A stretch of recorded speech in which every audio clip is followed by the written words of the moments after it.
오늘 로마서 10장 1절부터 10절까지 말씀입니다. 로마서 10장 1절에서 10절 다 같이 읽습니다. 형제들아, 내 마음에 원하는 바와 하나님께 구하는 바는 이스라엘을 위함이니 곧 그들로 구원을 받게 함이라.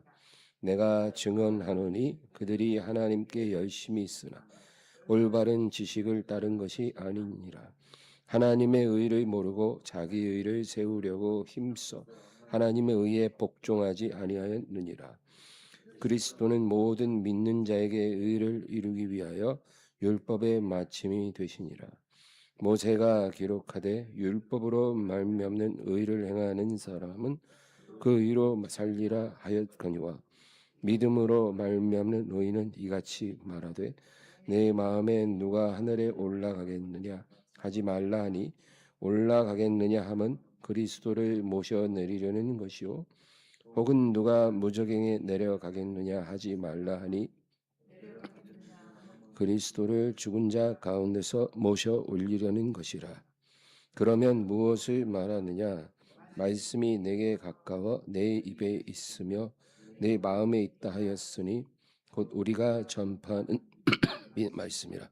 내가 만일 내 입으로 예수를 주로 시인하며 또 하나님께서 그를 죽은 자 가운데서 살리신 것을 믿으면 마음에 믿으면 구원을 얻으리라. 사람이 마음으로 믿어 의에 이르고 입으로 시인하여 구원에 이르느니라. 아멘. 오늘 저는 의가 없으면 구원도 없다 이런 제목으로 은혜를 나누려고 합니다.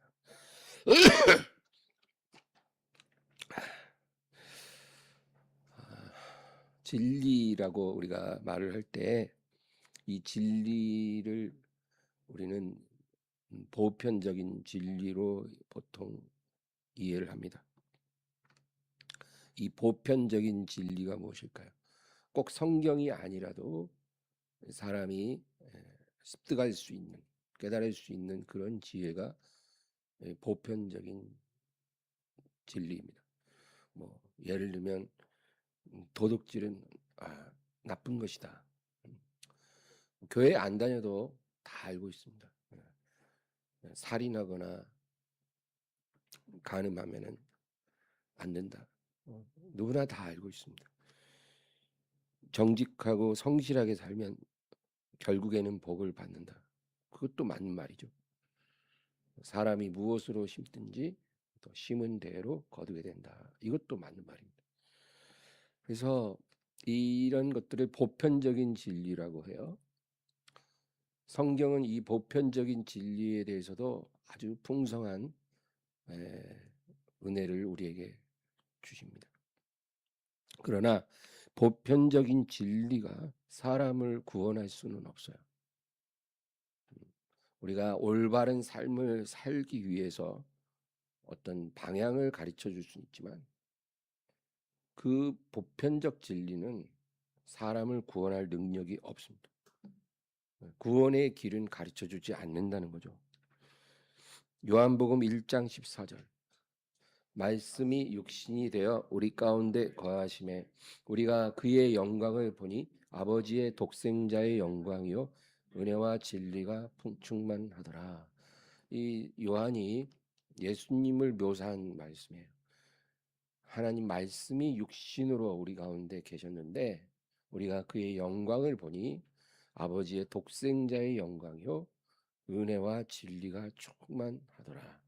예수님에게는 은혜와 진리가 충만했다는 거예요. 여기서 예수님에게 충만한 진리라는 것은 보편적인 진리가 아닙니다. 예수님이 어떤 위대한 스승이 돼서 보편적인 진리를 충만하게 우리에게 나타내 주시기 위해서 이 세상에 오신 것은 아닙니다. 예수님은 더 높은 진리, 구원하는 진리, 그것을 이 땅에 가져오시려고 오신 거죠.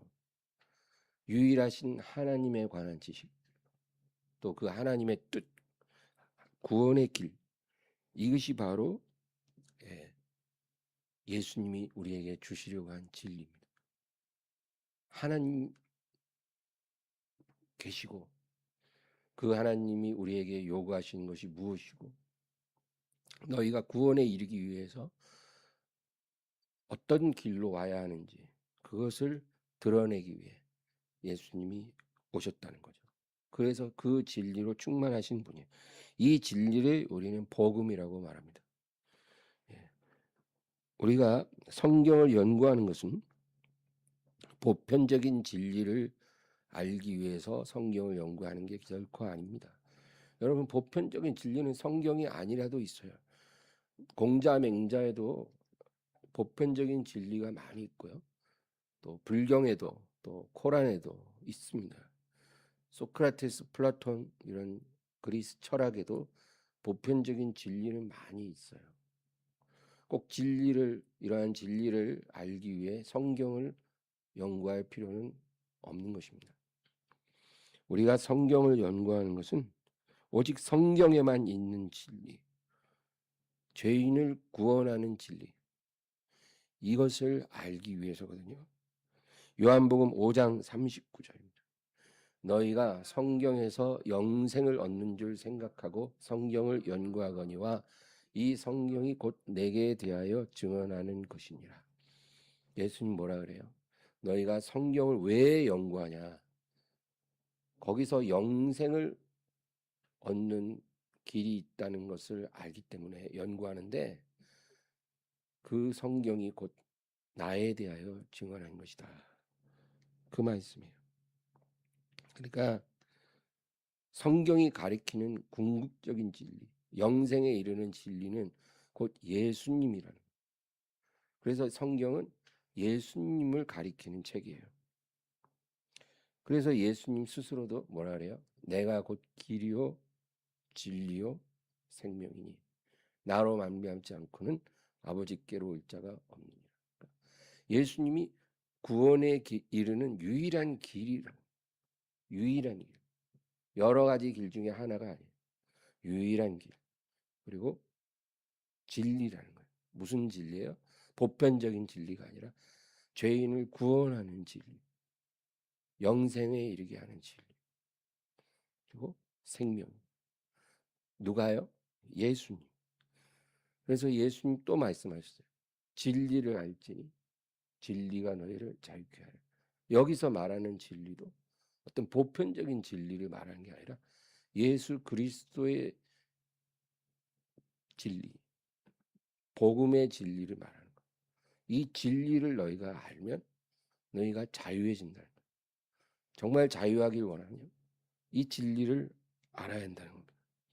누가복음 4장 18절 주의 성령이 내게 임하셨으니 이는 가난한 자에게 복음을 전하게 하시려고 내게 기름을 부으시고 나를 보내사 포로된 자에게 자유를 문드먼 자에게 다시 보게 함을 전파하며 눌린 자를 자유롭게 하고 예수님이 오신 이유를 이제 이사야의 예언을 인용해서 예수님이 직접 말하신 거예요. 주의 성령이 내게 임하심으로 내가 이제 가난한 자에게 복음을 전하려 한다. 어떤 보편적인 진리, 소크라테스나 공자가 가르쳤던 그런 보편적인 진리가 아니라 복음, 죄인을 구원하는 이 진리, 복음을 내가 전하려고 왔다는 거예요. 그래서 하나님이 내게 기름을 부으시고 나를 보내사 포로된 자에게 자유를, 눈먼 자에게 다시 보게 하며 눌린 자를 자유롭게 한다. 여기서 자유하게 한다는 말이 두 번이나 나와요. 포로된 자에게 자유를 주고 눌린 자에게 내가 자유를 주려고 왔다는 거예요. 내가 복음을 전하여 너희에게 자유를 주려고 하노라. 진리를 알지니 진리가 너희를 자유케 하려 하자. 그래서 내가 너희 가운데 포로된 자를 자유롭게 하리라. 이 포로가 누구의 포로예요? 죄의 포로예요. 죄에 사로잡힌 죄에 포로된 우리들을 자유케 하려고 예수님이 오신 거예요. 또 눌린 자는 누구에게 눌린 거예요? 마귀에게 눌렸죠. 예. 죄에 포로된 자는 필연적으로 마귀에게 눌리게 돼 있어요. 예. 그래서 귀신이 역사하는 문이 열리는 거예요. 죄가 들어오면. 그래서 이제는 막 귀신들이 역사해서 우리를 누릅니다. 그래서 눌린 자들, 악한 마귀에게 눌린 자를 자유롭게 하려고 내가 이 세상에 온 것이다. 그래서 내가 바로 복음이라는 거야. 내가 복음이야. 나를 믿는 자 자유롭게 되리라. 진리를 아는 자 자유롭게 되리라. 이제 그 얘기 하신 거죠. 그래서 예수님이 이제 바울이 로마서 9장, 지난번에 배운 우리가 9장에서 뭐라고 말을 하냐면, 나의 동족 유대인, 이 유대인이 누구냐? 이스라엘이죠. 이스라엘은 모든 민족 중에 하나님의 말씀을 제일 먼저 받은 민족이에요. 그러니까 진리의 말씀을 제일 먼저 받은 복받은 민족이 유대 민족. 근데 그들이 하나님의 말씀을 제일 먼저 받았음에도 불구하고 그 말씀이 가리키는 예수 그리스도를 믿지 않고 있다는 거예요. 그러니까 헛똑똑이에요. 하나님의 말씀, 성경이 영생을 얻는 것 같게 하는데 그것이 바로 나에 대하여 증거한다 그랬잖아요. 근데 성경이 가리키는 그분을 안 믿는 거예요. 그러니까 뭐냐면 어떤 사람이 나 성경 백독했어요. 나 성경 다 외워요. 이러는 거예요. 그래요? 그러면은 예수님 믿으시겠네요? 아니요. 아직 안 믿어요. 믿음이 안 생겨요. 이런 거나 똑같은 거예요. 성경 백독했는데 예수님을 못 만났어요. 그럼 무슨 소용이냐고요, 그 백독이. 성경이 예수님에 대해서 말하는 건데. 바로 유대인들이 그렇다. 로마서 9장 1절입니다. 내가 그리스도 안에서 참말을 하고 거짓말을 아니하노라. 나에게 큰 근심이 있는 것과 마음에 그치지 않는 고통이 있는 것을 내 양심이 성령 안에서 나와 더불어 증언하노니. 정말 내 마음이 너무 괴롭다는 거예요. 왜? 이스라엘 민족이 성경이 가리키는 궁극적인 진리이신 예수 그리스도를 믿지 않고 있기 때문에. 그래서 그런 맥락에서 이제 10장을 그렇게 시작을 또 합니다. 10장 1절과 2절입니다. 형제들아, 내 마음에 원하는 바와 하나님께 구하는 바는 이스라엘을 위함이니 곧 그들로 구원을 받게 함이라. 내가 증언하노니 그들이 하나님께 열심히 있으나 올바른 지식을 따른 것이 아니니라. 이스라엘이 아직 구원을 못 받았다는 거예요. 예, 그러니까 뭐 이런 거 비슷한 거야. 여기 믿는 사람 10명이 있는데 그 중에 한 사람은 모태신앙이에요. 근데 나머지 9명은 다 예수님을 만나서 정말 성령 받고 충만한 믿음이 있어요. 근데 모태신앙을 가진 그 사람은 아직 성령도 못 받고 예수님에 대한 구원의 확신이 없어요. 정말 예수님이 내 죄를 위해서 죽으셨는지 아직 모르겠는 거예요. 머리로는 알지만 이 마음에 와닿지 않아요. 모태신앙이 그러면 어떻게 해요? 그런데 그럴 수 있거든요. 태어나니까 부모님이 교회 다니는 크리스찬이면 모태신앙이에요. 그래도 구원을 못 받는 사람들도 있어요. 바로 이스라엘 민족이 그런 상황에 처했다는 거예요. 그런데 뭐라 그래요? 2절에 내가 증언하노니 그들이 하나님께 열심히 있으나 올바른 지식을 따른 것이 아니니라.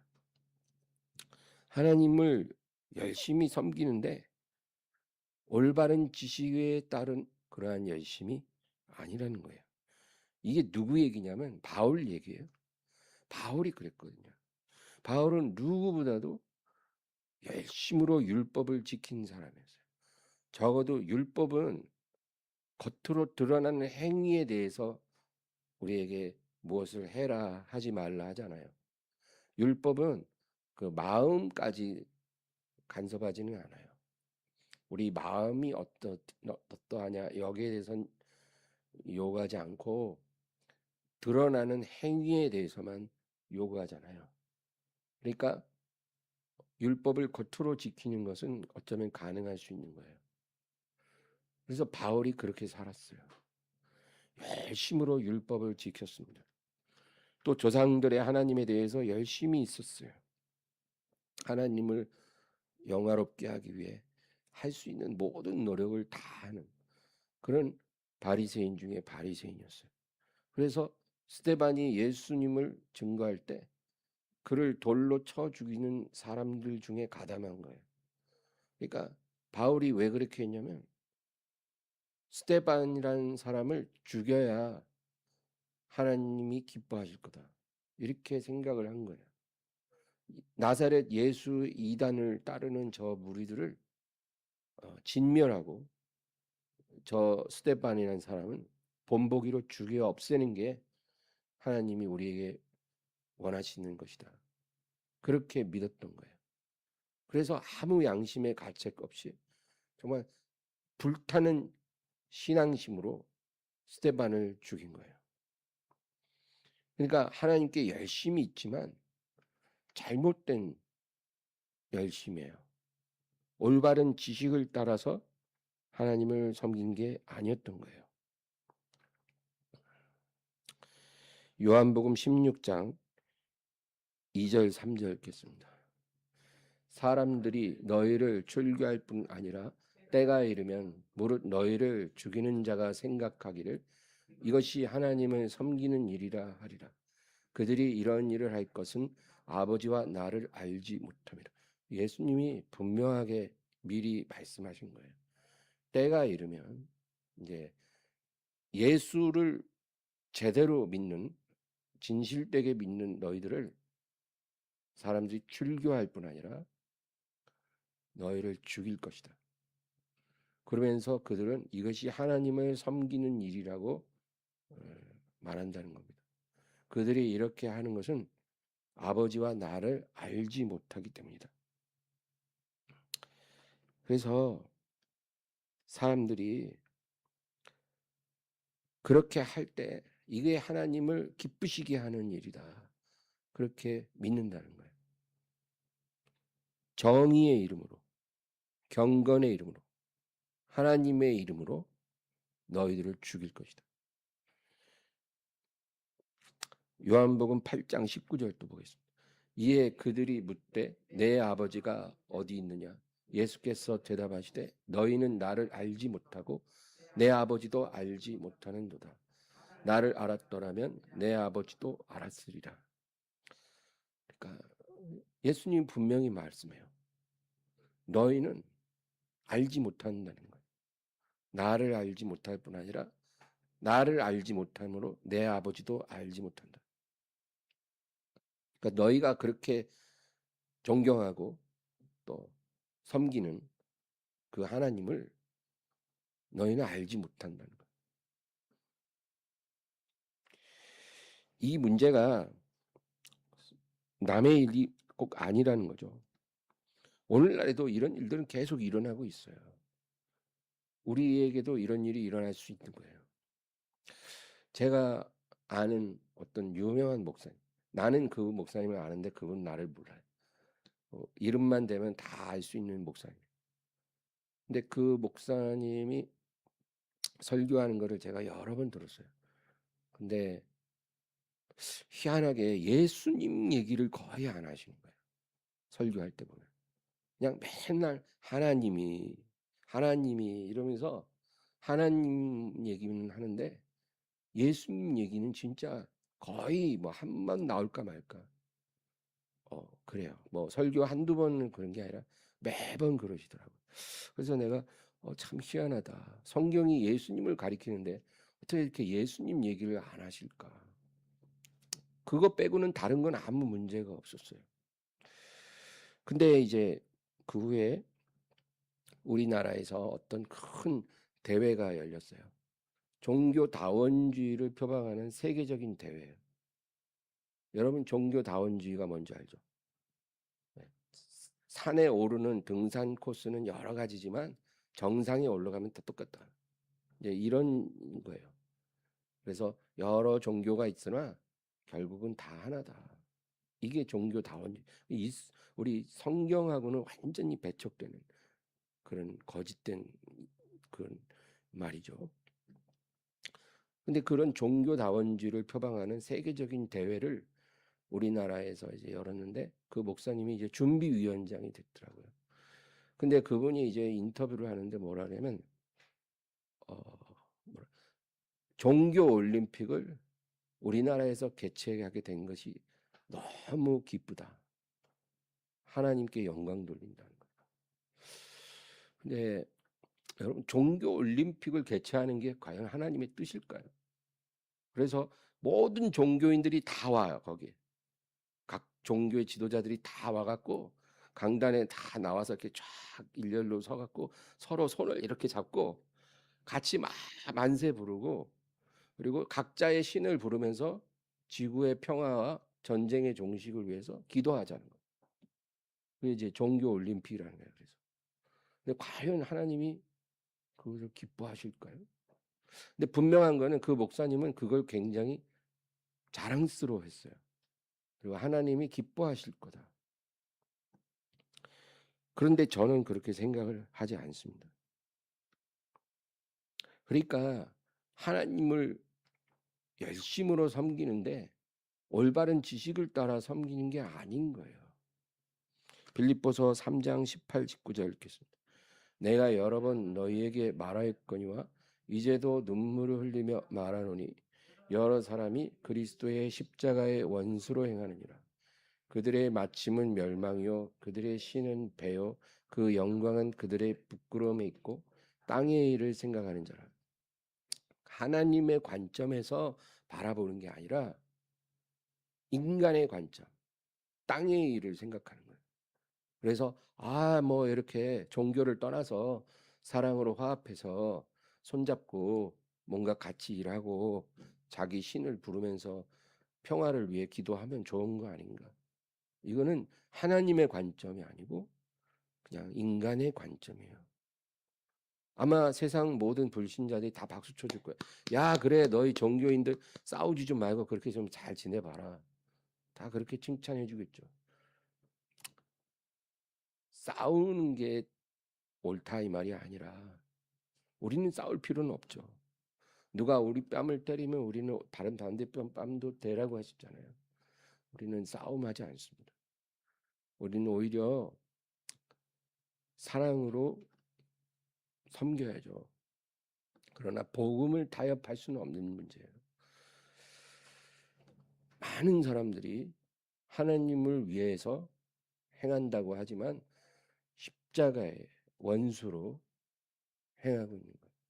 예수님이 이 세상에 오신 목적, 그리고 왜 죽으시고 왜 다시 살아나셨는지 그것을 잃어버린 거예요. 이런 일이 많이 일어나고 있습니다. 예수님은 이 세상에서 죄와 싸우셨어요. 죄와 싸우셨어요. 결코 죄와 타협한 적이 없죠. 그리고 죄인들을 위해서 십자가에서 죽으셨어요. 그만큼 죄를 미워하신 거예요. 죄와 타협하는 건 있을 수 없죠. 죄를 너무나 미워하셔서 그 죄를 짊어지고 자신이 하나님의 형벌을 당하시고 믿는 자를 구원하신 거예요. 그리고 예수님은 이 세상 권력에 대적하지 않았어요. 굴복도 안 했고 대적도 안 했어요. 예수님은 이 세상에서 세상 권력에 별 관심이 없었어요. 내 나라는 이 세상에 속한 나라가 아니라 그러셨어요. 그래서 로마 제국에 대적한 적도 없고 로마 제국에 협조한 적도 없어요. 그냥 세금은 다 내라는 거예요. 세금, 어떤 세금이든 다 내라. 가이사의 것은 가이사에게, 하나님 것은 하나님께 드리는 거다. 그리고 권력에, 주권자에게 대항하지 마라. 그래서 빌라도에게도 대항하지 않았어요. 불의한 재판을 받았으면서도 아무 말도 안 했어요. 자기를 위해 변호사를 고용하지도 않았어요. 예수님은 죄 없이 죽을 걸 알면서 아무 말도 안 하고 대항하지 않으셨어요. 그러니까 우리도 이 세상에서 예수님의 길로 가야 되는 거예요. 교회는 그 길로 가야 돼요. 근데 그렇게 안 합니다. 예수님을 말하면서도 예수님과 반대의 길로 가요. 권력 투쟁해요. 정권 퇴진 막 운동하고 허구한 날 모여가지고 광장에서 막 뭐 피켓 들고 태극기 흔들고 정치 논쟁하고 밤낮 정치만 해요. 그러면서 우리가 하나님을 위한다. 내가 예수님의 제자다. 그렇게 말을 합니다. 과연 맞습니까? 음, 정말 그 목사님의 교회가 재개발이 되는데 얼마나 알박기를 심하게 하는지 그 교회만 덜렁 남기고 나머지 다 개발했어요. 너무 돈을 요구하니까, 너무 욕심을 내니까 그 교회만 빼고 다른 데 다 개발하는 진짜 웃기지도 않는 코미디 같은 일이 일어나고 있어요. 그런데도 보면은 교회에 나이 많으신 권사님들, 심지어 목사님들도 이 시대에 하나님이 쓰시는 선지자래요. 이게 이렇게 판단력이 무뎌져 버렸어요.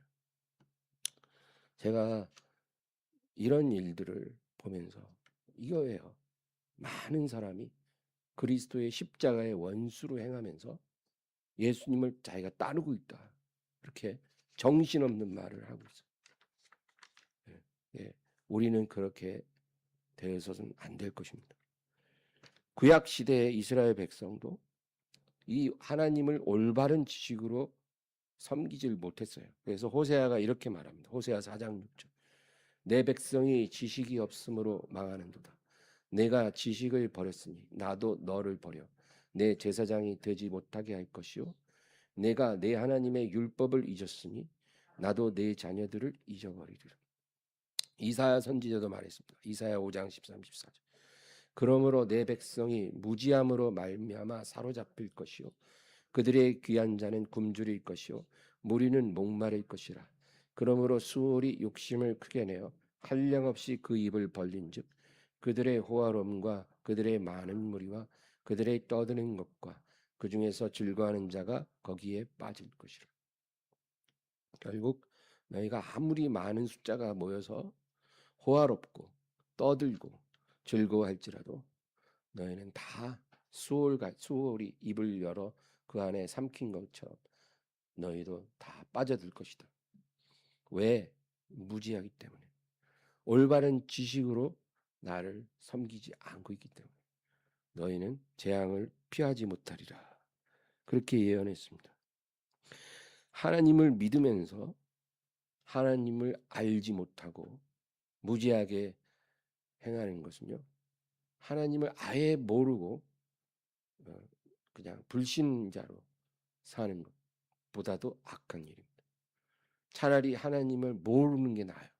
차라리 이방 우상을 섬기는 게 차라리 더 나아요. 하나님을 믿는다고 하면서 잘못된 지식으로 믿는 것만큼 하나님을 고통스럽게 하는 게 없습니다. 다시 본문으로 가서 3절 보겠습니다. 하나님의 의를 모르고 자기 의를 세우려고 힘써 하나님의 의에 복종하지 아니하였느냐. 하나님이 율법을 주셨잖아요. 왜 주셨을까요? 하나님이 율법을 주신 것은 하나님의 의를 세우려고 주신 거예요. 그 율법으로 자기의, 사람의 의를 세우라고 주신 게 아닙니다. 그러니까 율법을 통해서 우리가 얼마나 연약하고 죄되고 또 우리가 스스로 의로워질 수 없다는 것을 깨달으라고 율법을 준 거지. 그 율법을 지켜서 너의 의를 스스로 세우라고 주신 게 아니라는 거예요. 율법은 의에 대한 하나님의 기준이에요. 또 죄에 대한 하나님의 기준이에요.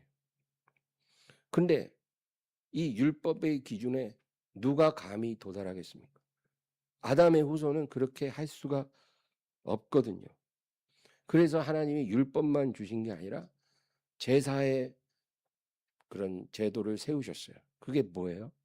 죄를 씻는 방법이잖아요. 너희가 율법을 지키다가 못 지켰을 때, 너희가 부정한 자가 됐을 때 죄인이 되었을 때 어떻게 죄를 씻어야 할지 하나님이 가르쳐 주신 거예요. 그런데 그 짐승의 피를 뿌리는 제사는 결코 완전하게 죄를 씻을 수도 없거니와 그것은 영원한 방법이 아니에요. 그건 불완전한 거예요. 그건 때가 되어 하나님의 아들이 오실 때까지 그냥 임시적으로 그렇게 하라고 하신 것뿐이죠. 그래서 이스라엘의 제사는 예수 그리스도의 십자가 제사를 그냥 미리 이렇게 그냥 흉내만 내는 거지 온전한 게 아니라는 거죠. 그래서 하나님의 아들이 이 세상에 오셔서 십자가에서 자기 피로 영원하고 완전한 제사를 드리신 거예요. 그래서 그 예수님의 십자가의 제사를 믿고 그 피를 믿는 사람은 그 믿음으로 인해서 죄가 씻음 받고 영원히 하나님의 자녀로서 세움을 받게 된 것이죠. 그게 하나님의 최종적인 계획인 것입니다. 근데 이런 하나님의 의를 모르고 우리 의가 없으니까 예수님의 의를 통해 하나님의 의를 우리에게 주시려고 하는 게 하나님의 계획인데 하나님의 의를 모르고 자기 의를 세우려고 힘써 하나님의 의에 복종하지 않는다. 누가요? 유대인들이. 그러니까 참으로 잘못됐다는 거죠. 그래서 너희 열심은 올바른 지식을 따른 열심이 아니다. 근데 너희들은 너희가 율법을 온전히 지켜서 의로워졌다고 믿지만 너희들은 하나님 앞에서 결코 의로울 수가 없다는 거죠. 율법으로 의롭게 될 수가 없다. 하나님 앞에 율법으로 의인은 없다는 거예요. 근데 너희는 너희가 의롭다고 생각하고 창녀들이나 세리들이 예수님을 따르는 것을 경멸하지 않느냐. 심각하게 잘못됐다. 그래서 세리와 창녀들이 너희보다 먼저 하나님 나라에 들어가리라. 그들은 하나님 나라에 들어갈 것이고 너희는 바깥 어두운 데 쫓겨나 슬피 울며 이를 갈리라. 그렇게 주님 말씀하시는 거예요. 이제 4절 또 보겠습니다. 그리스도는 모든 믿는 자에게 의를 이루기 위하여 율법의 마침이 되시니라. 이게 무슨 말이냐? 원래 하나님의 의를 온전히 이루려면 율법을 완벽하게 지켜야 하는 거예요. 근데 아담의 후손이 그렇게 할 수 없잖아요.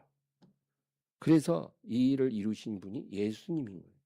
죄 없이 오셔서 죄 없이 살다가 죄인들을 위해 십자가에 죽기까지 아버지께 순종했거든요. 그래서 예수님만이 유일하게 완전한 분이 되시고 율법을 지키신 분이에요. 그래서 의로우신 거죠. 그래서 예수님이 십자가에서 우리 죄를 지고 죽으심으로 우리 죄를 예수님이 가져가신 거예요. 그리고 예수님은 자기의 완전한 의를 믿는 자에게 주시는 거예요. 맞교환이 된 거예요. 우리가 십자가 앞에 나가서 우리의 죄를 믿음으로 예수님께 드리면 예수님과 함께 우리의 죄가 십자가에서 다 못 박히는 거고 그리고 예수님의 의를 우리가 십자가를 통해서 우리가 얻는 거예요. 그래서 죄인이었는데 의인이 되는 거예요. 예수님을 통해서.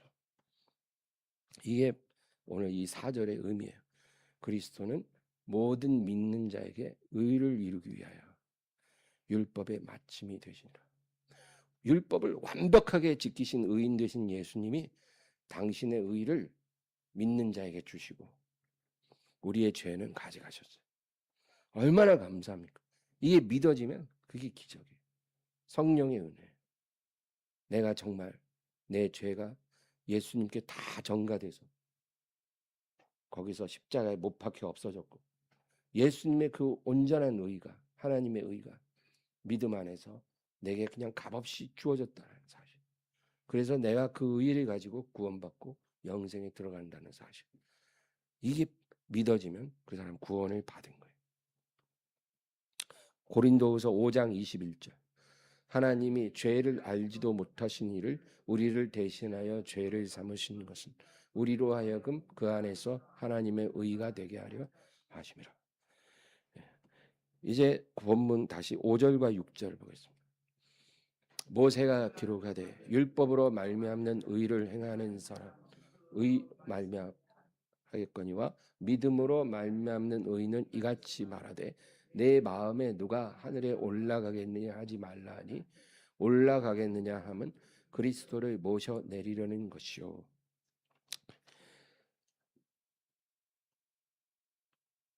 이게 좀 난해한 글이에요. 사실은 이게 유대인들만 이해할 수 있는 어떤 그러한 표현법인데 그거를 직역하니까 우리가 이해하기가 쉽지가 않게 돼 버렸어요.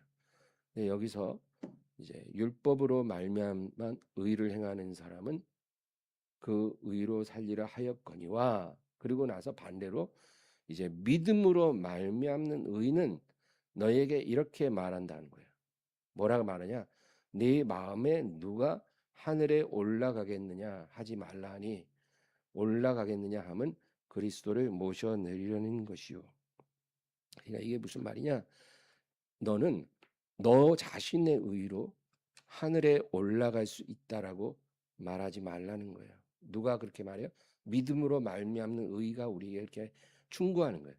너는 네 의를 가지고 하늘로 올라가겠다고 말하지 말라.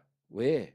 네가 그렇게 말하면 자기 의를 우리에게 주신 예수님, 십자가에서 예수님의 의가 우리에게 임했잖아요. 그런데 그리고 아버지께로 올라가셨는데 그 아버지께 올라가신 예수님을 네가 다시 끌어내리려고 하는 어리석은 짓과 똑같다. 그런 의미예요. 좀 이해하기가 어렵지만 그런 뜻이에요. 네가 네 스스로 너의 힘으로 너가 가진 의로 네가 하늘에 올라가려고 한다면 그것은 너를 위해 십자가에서 죽으시고 너에게 의를 주신 예수님을 하늘에서 네가 다시 끌어내리려고 하는 어리석은 짓과 같은 거야. 그러니까 그런 어리석은 말은 이제 하지 마. 너는 예수님을 통해서 하나님의 의를 받은 거니까 그 의를 의지하고 너는 이제 하늘나라에 올라가게 될 것이다. 그 얘기죠. 그 다음에 7절 혹은 누가 무저갱에 내려가겠느냐 하지 말라 하니 내려가겠느냐 함은 그리스도를 죽은 자 가운데서 모셔 올리려는 것이라. 이제 반대로 또 얘기하는 거야. 네가 이제 이 세상에서 죽은 후에 네가 무저갱에 내려갈 때 무저갱은 이제 음부예요. 죽은 자가 머무는 처소. 네가 거기로 내려갔을 때 너의 의를 가지고 거기서 올라와 부활할 수 있을 거라고 말하지 말라는 거예요. 그렇게 말하는 것은 너를 위해 십자가에서 죽으시고 무저갱에 갔다가 살아나신 예수님을 다시 또 한 번 무저갱에서 끌어올리려는 그런 어리석은 짓과 같다. 이런 뜻이에요. 그러니까 그런 의미라는 것만 이해를 하면 되지. 그 문장을 우리가 완벽하게 그 우리 정서로 이해하기는 쉽지가 않아요. 그래서 그리스도가 우리를 위해 이루신 일들 뭐예요? 죄를 속하고 죽음을 이기신 거잖아요. 십자가에서 죄를 속하시고 무덤에서 살아나셨잖아요. 그것을 네 힘으로 해보려고 애쓰지 말라. 뭐 그런 뜻이에요. 예수님이 이미 다 이루셨다. 너는 그것을 믿음으로 받아들이면 되는 거지. 예수님이 이미 이루신 일을 네 힘으로 네가 가진 의로 할 수 있을 거라고 말하지 말라. 그러니까 우리가 할 일은 예수님이 이루신 일을 믿고 받아들이는 거예요. 그게 우리가 복받는 길이에요. 예수님의 죽음, 십자가에서 예수님 죽으셨잖아요. 예수님의 죽음은 내 죽음이에요. 믿습니까? 예수님이 2000년 전에 거기서 죽으셨을 때 예수님을 믿는 우리가 예수님과 함께 거기서 죽은 거예요. 옛사람이 못 박힌 거예요. 예수님의 죽음은 내 죽음이에요. 예수님의 부활은 내 부활이에요. 예수님이 무저갱에서 살아나셨잖아요. 그건 내가 그렇게 한 거예요. 예수님과 함께 내가 부활한 거예요. 예수님이 가지신 의는 나의 의예요. 왜? 믿는 자에게 예수님의 의를 주셨기 때문에. 그래서 내 의예요. 믿습니까? 나는 의가 없는데, 나는 죄악투성이의 인생인데 예수님을 믿으니까 죄는 사라지고 예수님의 의가 내 의가 돼버렸어요. 그리고 예수님이 받으실 영광, 그 영광은 나의 영광이 됐어요. 이제 나도 예수님과 함께 그 영광을 함께 누리고, 예수님의 상속받으실 유업은 나의 유업이 되었어요. 예수님과 함께 그 나라의 상속자가 되고 왕 같은 제사장으로 예수님과 함께 다스릴 거예요. 이 엄청난 사실이 믿어지면 여러분 복 있는 자입니다. 그러니까 우리는 뭘 하려고 할 필요가 없어요. 예수님을 믿는 것이 하나님의 일을 하는 거예요. 아버지가 가장 원하시는 거예요. 예수님을 제대로 믿어라. 제대로 믿어라. 길과 진리와 생명이신 예수님. 그분을 제대로 믿고 붙잡아라. 그것밖에 없어요. 그러면 예수님 것이 다 우리 것이라는 거예요. 이제 8절 보겠습니다. 그러면 무엇을 말하느냐? 말씀이 내게 가까워 내 입에 있으며 내 마음에 있다 하였으니 곧 우리가 전파하는 믿음의 말씀이라. 그러니까 이제 복잡하게 생각하지 말고 구원은 어려운 일이 아니라는 거예요. 우리가 너희에게 전파한 믿음의 말씀 뭐예요? 진리예요. 보편적인 진리가 아니라 복음 진리예요. 복음 진리. 우리가 너희에게 전한 이 믿음의 말씀이 어디 있냐? 너의 입에 있고 네 마음에 있지 않냐? 그것을 붙잡으라는 거예요. 구원받는 거 그렇게 어렵지 않아. 구원받기 위해서 불로초를 찾아서 땅끝까지 갔던 진시 황제 신하처럼 그럴 필요가 없다는 거예요. 영생을 얻기 위해 멀리 갈 필요 없어. 우리가 너에게 준 믿음의 말씀, 이 말씀이 네 입에 있고 네 마음에 있잖아. 그거를 지켜. 그러면 너는 구원을 받는 것이다. 그 얘기예요. 히브리서 3장 14절. 우리가 시작할 때 확신한 것을 끝까지 견고히 잡고 있으면 그리스도와 함께 참여한 자가 되리라. 예. 구원은 우리가 시작할 때 확실하게 받은 거예요. 그건 완전한 구원이에요. 불완전하지 않아요. 완전한 구원이지만 중요한 거는 우리가 그 완전한 구원을 끝까지 견고히 잡고 있어야 돼요. 언제까지요? 우리 여정이 끝날 때까지. 예수님이 우리를 찾아오실 때까지. 우리가 끝까지 견고히 잡고만 있으면 그리스도와 함께 영원한 생명에 참여한 자가 되리라. 이제 본문 다시 9절. 내가 만일 내 입으로 예수를 주로 시인하며 또 하나님께서 그를 죽은 자 가운데서 살리신 것을 내 마음에 믿으면 구원을 받으리라. 그러니까 네 입으로 예수를 주로 시인하고 또 하나님이 그를 죽은 자 가운데서 살리신 것을 마음에 믿으면 구원을 받으리라. 이제 우리가 전해준 말씀을 이제 너희 입에 있고 네 마음에 있지 않냐? 그러면 너 입에 있는 그 말씀을 따라 예수를 주로 시인하고 또 네 마음에 있는 그 말씀을 따라 그것을 믿으면 너는 구원을 받게 된다. 그 얘기입니다. 여러분, 우리가 무엇을 믿고 있는지 그것을 분명히 알아야 해요.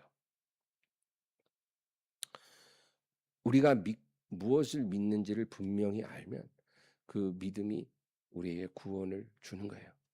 그러니까 그냥 막연한 믿음이 되면 안 되고 믿음의 내용이 무언가를 우리는 알고 있어야 되겠죠. 그게 믿음의 내용이 진리의 복음입니다.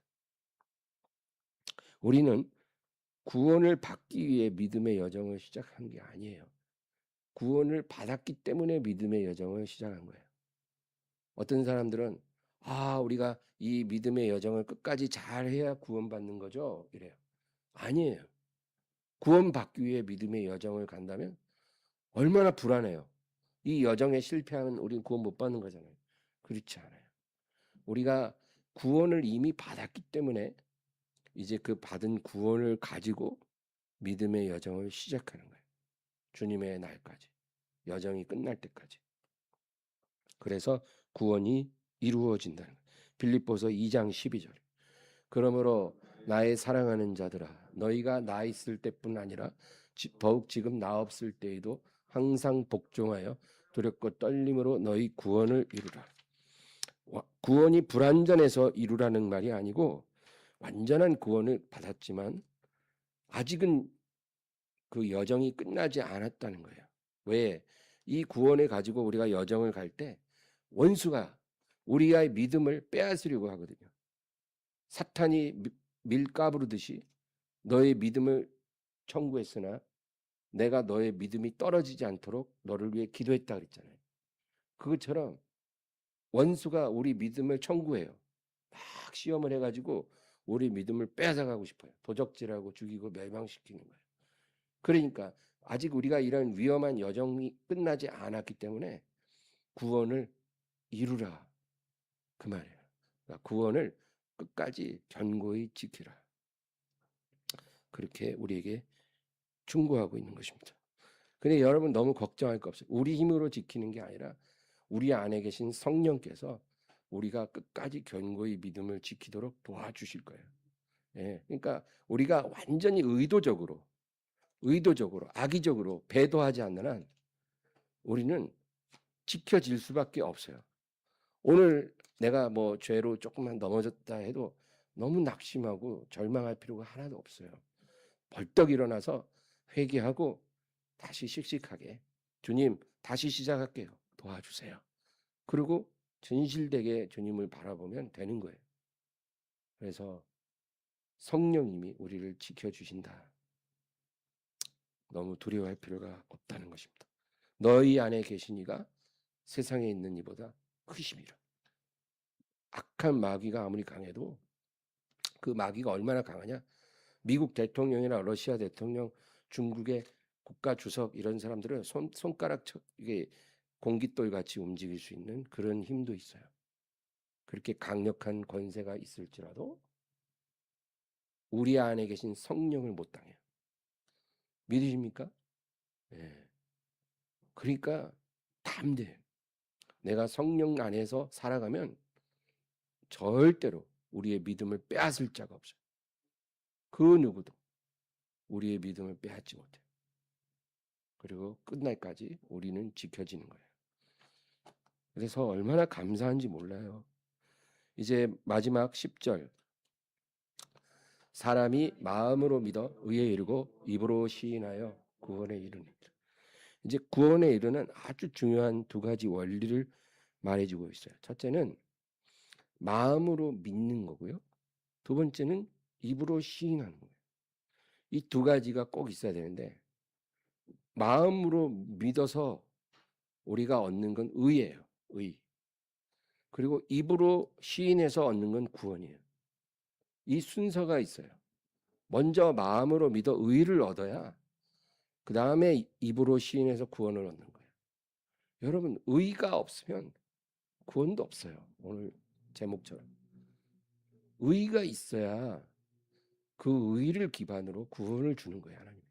그냥 아무에게나 뭐 길 가는 사람한테 뭐 하나 주듯이 그렇게 구원 주는 게 아닌 거예요. 하나님은 반드시 어떤 공식에 의해서 원리에 의해서 일을 하시잖아요.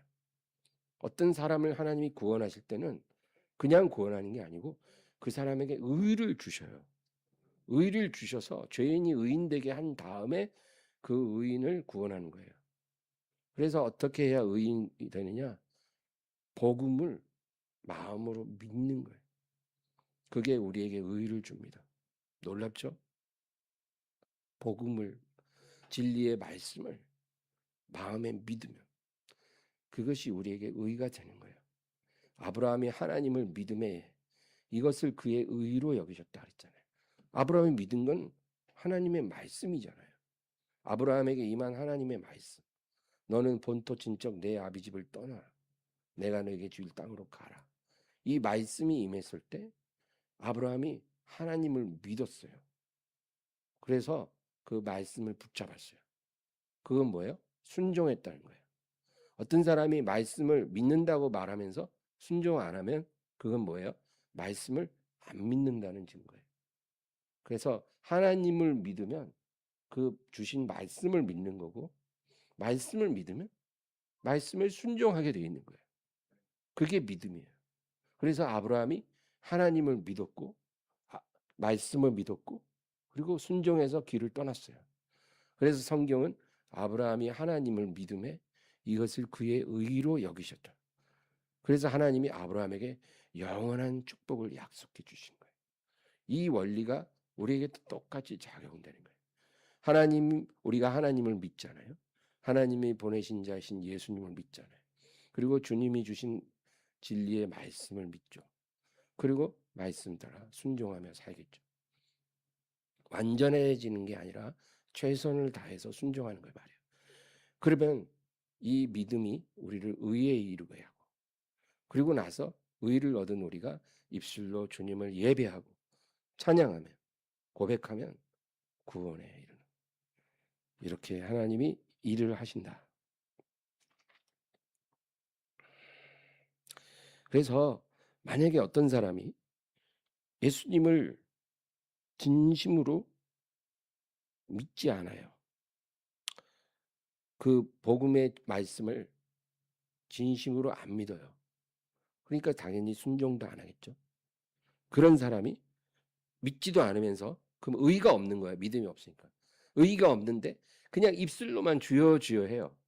예를 들어 그런 사람이 있다면 하나님의 말씀을 믿지도 순종하지도 않는데 그냥 입으로만 주여 주여 해요. 시인하는 거예요. 그러면은 어떻게 될까요? 주님이 오셔서 내가 너를 모른다. 그렇게 말씀하신 거예요. 왜? 너가 나를 안 믿었기 때문에 나는 너를 모른다. 나는 나를 믿는 사람만 알아. 나를 믿는 사람은 땅끝 어디에 숨어 있어도 내가 다 알고 찾아내지만 나는 너를 몰라. 너는 나를 믿지 않았기 때문이야. 이렇게 되는 거예요. 그래서 마음으로 말씀을 믿고 의를 얻지 않은 사람이 입술로만 시인하게 된다. 그러면 그 사람은 구원 못 받는 거예요. 이런 일이 있을 거라고 성경에 말씀하고 있어요. 그래서 우리는 반드시 마음으로 믿어 의에 이르고 입술로 시인하여 구원을 받은 사람이 되어야 하는 것이고 그리고 우리 일생 동안 우리의 믿음을 증명하는 그 시험을 수없이 치러야 하는 거예요. 우리가 이런 믿음을 시험하는 이 시험들을 우리가 치를 때 그리고 그것에 이겨나갈 때 우리가 믿음이 더욱 견고해지는 것입니다. 그리고 주님 앞에 순종의 열매를 맺게 되는 거예요. 그러니까 시험을 맨날 이길 수는 없죠. 그랬으면 얼마나 좋겠냐면 시험이 온 줄도 모르고 있다가 계속 자빠지고 넘어지고 수없이 할 거예요. 그러나 그렇게 하다가 조금씩 이제 우리가 시험의 실체를 알고 영적인 분별력이 생기고 이제 시험이 왔을 때 믿음으로 이겨내기 시작해요. 그렇게 한 번, 두 번 이기기 시작할 때마다 그 시험이 어떨 때는 일상의 아주 사소한 일로 오기도 하고 아니면 굉장히 큰 파도로 오기도 하고 다양한 상황에서 다양한 규모로 오죠. 근데 그 시험들을 하나씩 이겨낼 때마다 우리의 믿음이 견고해지기 시작하는 거예요. 믿음이 견고해지면 거기에 자연스럽게 이 열매를 맺어요. 순종의 열매예요. 그 순종의 열매가 맺힐 때 우리 하나님이 영광을 받으시는 거예요. 그러니까 우리는 이 세상에 살면서도 하나님께 영광을 돌리는 사람이어야 해요. 우리가 천국에 딱 들어갔을 때 면류관 썼을 때만 하나님께 영광 돌리는 게 아니고 이 세상에서 사는 매일의 삶 속에서 우리가 시험을 이기고 순종의 열매를 하나씩 맺을 때마다 하나님께 영광을 돌릴 수가 있는 거예요. 하나님이 그 영광을 얻기를 원하시는 거예요. 이게 돈 벌고 성공하는 것보다 100만 배 중요한 거예요. 더 소중한 거예요. 어떻게 하면 하나님께 영광 돌릴 수 있을까? 내게 다가오는 시험을 이겨야겠다. 유혹의 시험, 핍박의 시험, 절망의 시험, 실패의 시험, 실망하는 시험. 그렇잖아요. 간절히 기도했는데 응답이 안 왔어요. 실망하잖아요. 그 시험이에요. 그 실망의 시험. 다 이겨내는 거예요. 이겨내고 순종의 열매 맺는 거예요. 예전에는 내가 순종 못하던 상황인데 이제 순종이 되는 거예요. 내가 못 이기던 죄가 이제 이겨지는 거예요. 이런 열매 맺을 때 하나님이 영광을 얻으신다. 마지막으로 요한복음 12장 28절 읽겠습니다. 아버지여 아버지의 이름을 영광스럽게 하옵소서 하시니 이에 하늘에서 소리가 나서 이르되 내가 이미 영광스럽게 하였고 또다시 영광스럽게 하리라 하시니. 이게 무슨 말이냐면 예수님이 이제 아버지께 기도할 때 아버지여 아들을 통해 영광 받으시기를 원합니다. 그거예요. 아들을 통해 영광 받으소서. 그러니까 아버지가 하늘에서 뭐라 그래요? 내가 이미 영광스럽게 하였고 또다시 영광스럽게 하리라. 그러니까 내가 이미 너를 통해 영광을 많이 받았고 또 앞으로도 영광을 받을 거다 그 얘기예요. 그러니까 하나님 아버지가 예수님을 얼마나 기뻐하시는지 몰라요. 근데 이런 고백이 우리에게도 똑같이 임해야 하는 거예요. 아버지, 나를 통해 아버지가 영광 받으시기를 원합니다. 내 모든 일상에서, 오늘의 삶에서, 내일의 삶에서 아버지가 나를 통해 영광 받으시기 원합니다. 내 삶 전체가 아버지께 영광이 되기를 원합니다. 그러기 위해서 내가 시험을 이기고 순종의 열매 더 맺기를 원합니다. 이렇게 기도하면 아버지가 대답하시는 거예요. 내가 이미 너로 영광 받고 있어. 난 너무 기뻐. 그리고 앞으로도 너를 통해 많은 영광 받을 게 남아있노라. 내가 너를 사랑하노라. 이렇게 말씀하시는 거예요. 저와 여러분이 이렇게 되기를 주의 이름으로 축원합니다. 하나님 아버지 감사합니다. 오늘도 말씀 기억하고 기도할 때 하나님 주님 우리에게 주신 구원에 대해서 감사할 수 있게 해주시고 우리가 사는 날 동안 주님을 영광스럽게 하는 열매를 많이 맺어서 시험을 이기고 순종의 열매 맺을 수 있도록 도와주시옵소서. 영광 돌리오며 예수님의 이름으로 기도합니다. 아멘.